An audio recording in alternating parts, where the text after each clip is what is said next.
Hi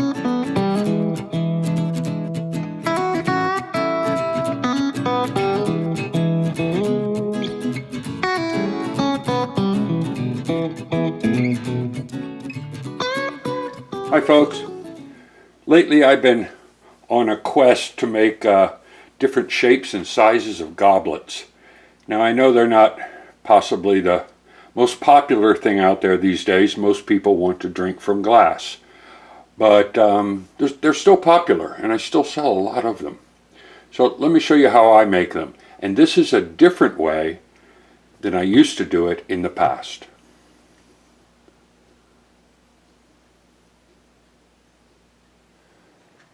So I threw a couple dozen goblet tops and I used 8 and 10 ounces of clay, but I wanted to try a lot of different shapes, and so that's what these ended up being. Next step is to get the stem put on them, but before I do that I want to show you how I do these faceted cups. So my first step is throwing a thick-walled little short cylinder. Now I try and make the walls a little bit more than 1/4 of an inch thick and really uniform from top to bottom. Not too thick at the bottom, not too thin at the top.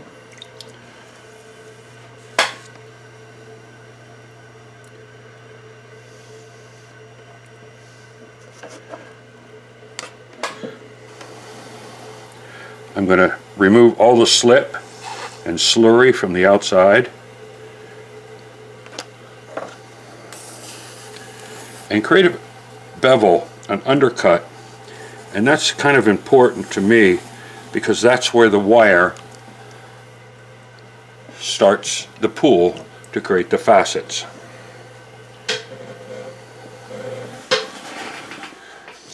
So this time I'm going to facet at 12 o'clock or 3 o'clock, 9, 6, 12, and then in between. And it gives me an even number of facets. Now notice something when I'm doing this. I'm putting my finger at the inside rim, otherwise the wire pushes the rim inward and it exits the pot before I want it to.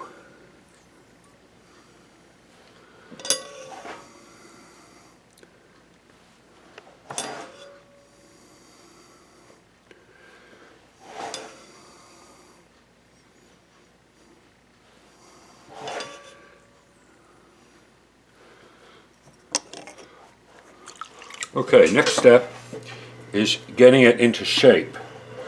And I've discovered, if you've ever done faceting, you've probably discovered this too. If you use dry fingers and dry inside wall and stretch the pot out, the pot will twist, which can be attractive. This time I want just a little bit of a twist to it, not a lot. So I ran water down the inside and I'm using wet fingertips. Thin out the rim a little bit first, and now put the shape into the cup. Now I move the wheel pretty quickly because I'm watching the profile change here at 12 o'clock.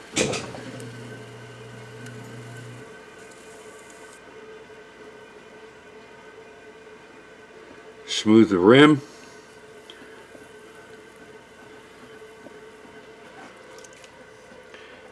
Get the water from the inside.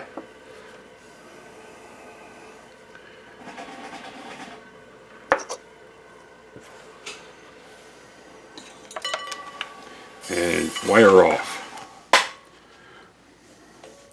So there's the start. This is the first cup, or it's actually the last cup of 2 dozen. So let me show you how I put the stem on these cups. 1 second.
So the first thing I do is I get a lump of clay, centered, tapered, and cleaned off. I guess you'd call it a chuck, or in England they call them a Charles. So, now here's a leather hard cup. Nothing special about it. Get it onto the chuck, get it centered and tightened. Put a bevel at this foot.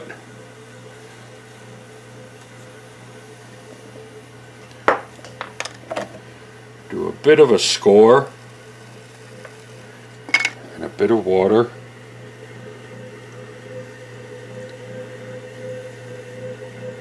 Now over here, I've made up a pile of 5-ounce lumps of clay. I roll the bottom, the base of it, to be smooth, so when it contacts the bottom of my cup, I don't get air trapped between the two.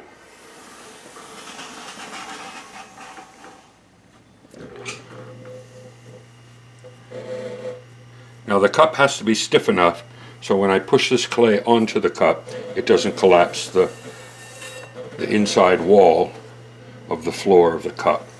Now this clay is a little softer than I would normally throw my cups with, but that's okay. Let's get this centered. The softer the clay, the easier this is to do. Go down to the cup base. I don't hurry the process.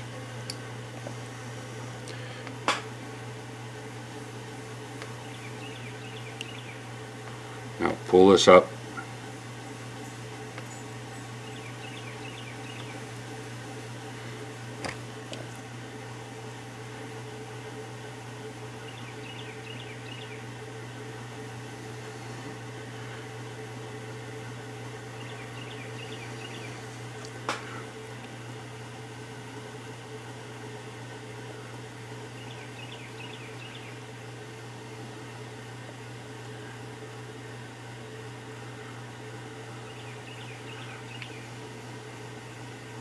Now because I'm using the same weight of clay, and if I pull the wall of the stem about the same thickness, the height from top to bottom of this goblet is going to be about the same as the last one I did. But there's a little variation, and that's okay, I don't mind that.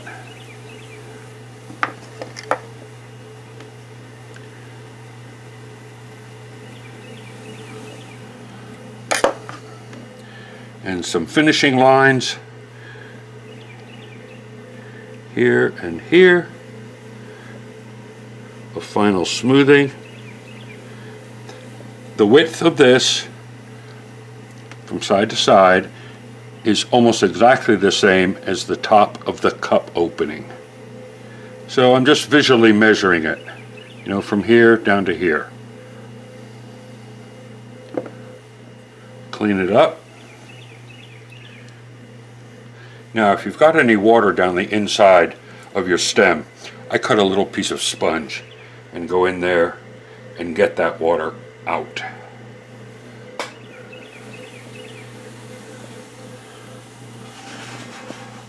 And the last thing I put on is my chop.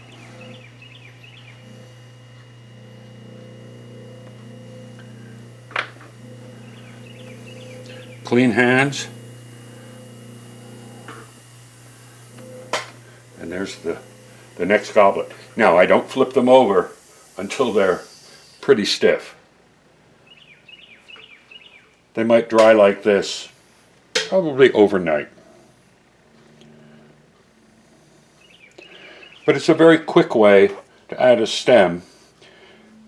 There's a bunch of different ways to make goblets. The other thing I could do is throw this stem complete separately and then attach the two. But I feel I get a better attachment here if I do it just as I've shown you now. Anyway, thanks for watching, folks.